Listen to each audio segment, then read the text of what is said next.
Madam నా పేరు రాజ్ కుమార్. మా మిసెస్ పేరు శిరీష. తనకు బ్రెస్ట్ క్యాన్సర్ వచ్చింది మేడం. బ్రెస్ట్ క్యాన్సర్ మామూలుగా చిన్నగా వైబ్రాయిడ్ లెక్క వస్తే డాక్టర్ దగ్గర పోతే అది వైబ్రాయిడే, దాంతో ఏం ఫరక్ పడదు, ఏం కాదని చెప్పింది. సెకండ్ టైం మళ్ళీ పోయింది, మళ్ళీ అదే చెప్పింది. లాస్ట్ టైం అది కొంచెం ఎందుకో స్ప్రెడ్ అయినట్టు, కొంచెం పెద్దగా అయినట్టు అనిపిస్తే మళ్ళీ పోయినా కూడా ఆమె భయపడే అవసరం లేదు, అది వైబ్రాయిడ్ కిందకే వస్తుంది అని చెప్పి ఆమె నీ 50 కోసం టెస్ట్ రాసింది. ఎందుకంటే క్యాన్సర్ అని టెస్ట్ వచ్చింది.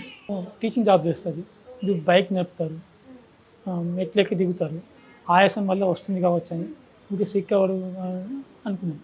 అట్లా అనుకొని డిలే అయిపోయింది. సర్జరీ చేసింది మేడం.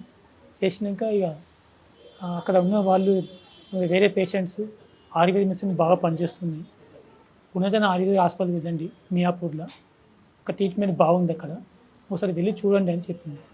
ఫస్ట్ టైం వీడికి 3 months బ్యాక్, ఇది 4th టైం మేడం వాచ్ వచ్చినప్పుడు మీరు ధైర్యంగా ఉండండి ఉండి చేస్తే అని చెప్పేసి ఫస్ట్ టైం చూసినాక అవే మెడిసిన్ కంటిన్యూ చేస్తున్నాం. ఇది 4th time madam. Last time MRI scan చూపించింది, చూపిస్తే అది నార్మల్ రిపోర్టే వచ్చింది.